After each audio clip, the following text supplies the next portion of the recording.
Hello, I'm Henry Bluefield and welcome to the channel. So EV car sales are skyrocketing while traditional internal combustion engine ICE vehicles are rapidly declining. So in this video I want to take a little look at some of the data points to see what is going on here. Is this the rise of a new era? Yes, of course it is. Is this the rise of EVs taking over ICE vehicles, and is it really happening quickly, or is it something that's quite a slow trend that we'll see over the coming decades? Let's analyse the question. Do we think EVs are going to be taken over, yes or no? Do we think EVs are going to take over slowly over the course of decades, or do we think this is exponential growth where we're going to see a rapid decline in, or further rapid decline in ICE vehicles while EVs eat ICE vehicle sales for lunch, dinner, breakfast, snack, and wipe them out entirely? So let's get stuck in. Whether you're familiar with the news or not, or keeping up with sort of sales of EVs and other vehicles in general, I'll show you a few examples and some charts to look at what the data is, what the sales are, and if this is important and relevant, how it's important, why it's important, and how it's relevant. Let's look at the global EV sales charts. So you can see here we've got the EV volumes chart displaying the number of electric vehicles sold across the globe, and also what percentage of vehicle sales that made up for. So in 2011, 0.07% of sales were electric, and you can see that increased incrementally initially, but once we sort of reached 2016-17, you started to see quite big jumps there. And 2021, this is the projection to be 7.41%. So we talk about EVs taking over, and this is the end of the ice age, and yet in 2021, we're looking at a 7.4% sale of EVs. So is there really anything to worry about there? What the worry is when you look at this chart, it's not the fact that it's 7.4%, it's the fact that over the course of the last few years, the percentage of growth that we've seen, so the fact that it's gone from, in 2017, 0.97% to 1.7% to 2.13 to 3.27, jumping all the way to 7.41%. And when you look at those growth parameters and scale that over the next few years, what you've got here is the start of an exponential curve where this adoption rate is going to grow massively. And so over the next 5-10 years, we could, even in the next 5 years, this, if it carries on this trajectory, so 3.2% to 7.4%, you're looking at more than 100% growth. Even if we continue with just a lower rate of 100% growth year on year, you're taking a few years' time, we get to 2025 and already would be at 100% EV sales. No more ICE. But can we continue on this growth rate? And in terms of how exponential growth works, in terms of the declining cost curves, which we'll jump into shortly, is yeah, we can continue on this rate because the adoption, people become more aware of the technology. Again, we'll look at the trend of that and how that impacts the rate of sales for ICE vehicles with the growing knowledge of people's understanding on EVs, the benefits of the environments, and the benefit of the running cost, as well as functionality and features that you do get with EVs. But let's look at, obviously we're seeing a key fundamental here of the sales increasing dramatically, but also let's look at the cost declining. So one of the most expensive component of a battery, I'm not sure what the exact data is, but you're looking at like 60-80% of the cost of that vehicle is down to the battery, which makes you wonder about the cost of ICE vehicles if the engine is so much cheaper. And yet, well, battery vehicles are more expensive at the moment, but the key thing to look at here is the cost of battery technology is declining. So here we've got the price of lithium ion batteries, but even just from 2015 to 2018, seeing a drop from $271 to $181. Bear in mind, you're looking at a price of $400 per kilowatt hour of lithium ion batteries back when the Model S came out from Tesla. And when obviously Tesla's now scaling the Model Y, the Model 3's been ramping up hugely, and we're in 2021 where those cost declines have shot down massively. There's quite an exponential decline in the costs over the last few years, and where mass adoption of battery technology has come in the last few decades, and that is only going to increase over time, and we're going to continue to see that price fall. You're probably only 2 years, 3 years away from EVs actually as a sticker price, while EVs are already much cheaper to run, as I've learnt myself.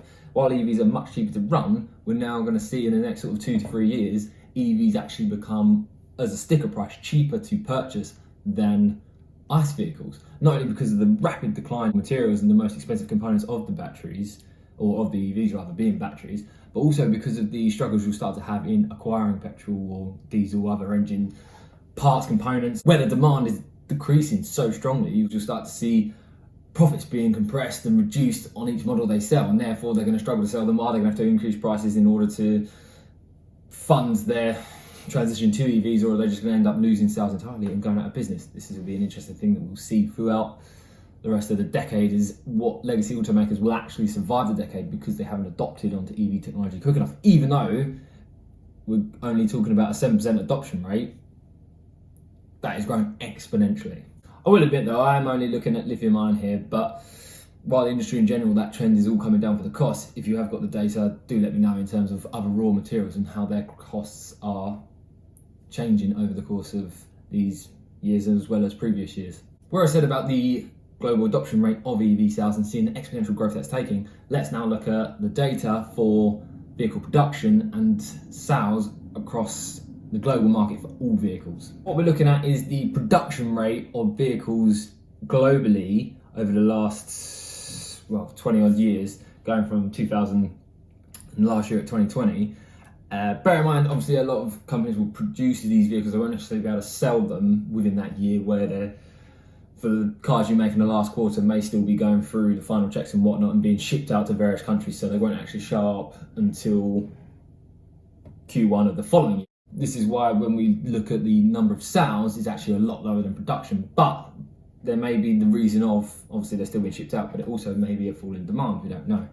But let's assume not, let's just assume that it's the case of they're still being shipped out and whatnot. From the chart you can see in 2018, production dropping dramatically. This is what you would look to see as the start of an exponential growth rate going downwards, or exponential decline in production rates. And yet from the crash in 08, we've seen a steady linear growth where it's gradually increased incrementally over the years. But from 2018, some catalyst has caused the global production to fall dramatically. And bear in mind, the pandemic hit in sort of 2020, chip shortages happened in the last year or so. Therefore, what could be causing such fall in the production of vehicles? So let's compare this to actual global car sales in millions from the last few years.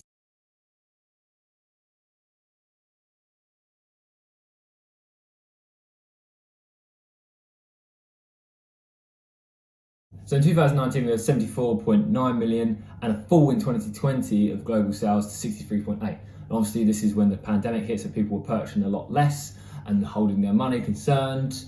Although we did have a patch after we got out of lockdown, whichever number it is, we had different incentives to go and spend money.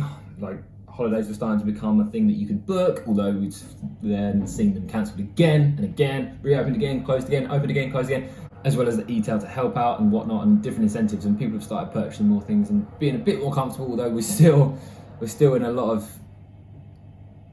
quite a tentative era of people being quite uncertain, unsure of how the global markets are moving, what's opening up, are we going to be in lockdowns again? But here you can see, like looking at 2019 going to 2020, the sales dropping dramatically. This is why I'm saying that we're at the start of an exponential decline in terms of productions before that equals out and is taken over, but that decline will come down as EVs rise up, so therefore as the production falls, it will only fall to a certain point where it then takes off again as EVs overtake and become the way in which we transport via electricity. The auto industry though will come back at this. The legacy automakers will say, oh, it's a cause of the pandemic. The demand has been shrunk because of the pandemic and people are therefore not purchasing vehicles at this time. But I refer you back to the EV sales, and let's look at the chart.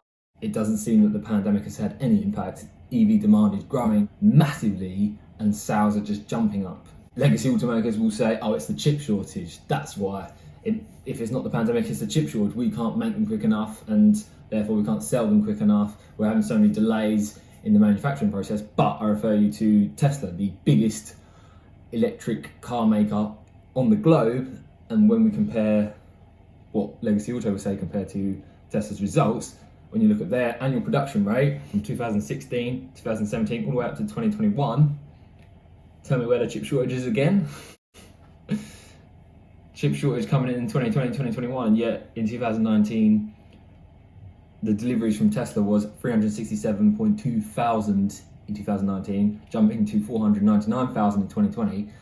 and beating all predictions from all analysts as well as retail investors. I think pretty much everyone's predictions were blown away in this, with their 2021 deliveries of 939,000.95, just shy of 1 million vehicles in 1 year, an almost 100% growth year on year from the previous year, during the midst of a global pandemic and during the midst of a global chip shortage as well. So what is my theory? My theory is there's exponentially increasing demand for EVs. We're seeing more, while there is a lot of advertisement money going into FUDs and portraying EVs in a poor light and trying to incentivize people to stick with ICE vehicles, but it's not working. The demand is there. So many more people are experiencing EVs, are taking them for test drives. There are more EV owners than there have ever been that are bragging and going on about how incredible the experience is going from ICE to EV. People like myself that are just questioning why anyone would ever buy an ICE vehicle nowadays.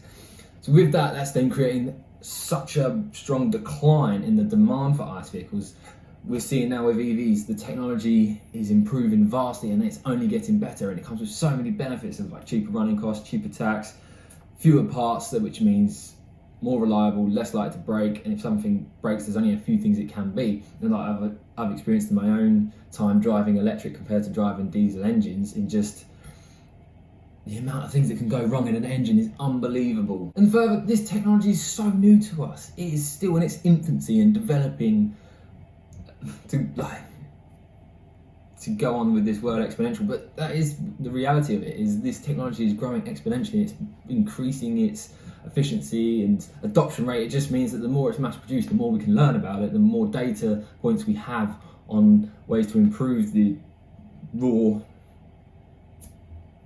ingredients that we put into the batteries, as well as other materials that we can utilize, and go right down to the battery chemistry as well as the efficiency of it, and looking at drivetrains, all different components for an electric vehicle. Whereas for ICE vehicles, we've been producing them for almost 100 years now. We've kind of got to the point where we're going to learn what we know about engines, and that technology isn't really growing at nowhere near the same rate as EVs. While there are benefits to an EV, those are only going to increase, and the benefits to having an ICE vehicle, which are few and far between, they're only going to drop and decline with those benefits, and those benefits are going to be eradicated and taken over by EVs. So people are buying, I will admit, I'd probably say people are buying less vehicles due to the pandemic and the uncertainty, but apparently not when you look at the data for the EVs.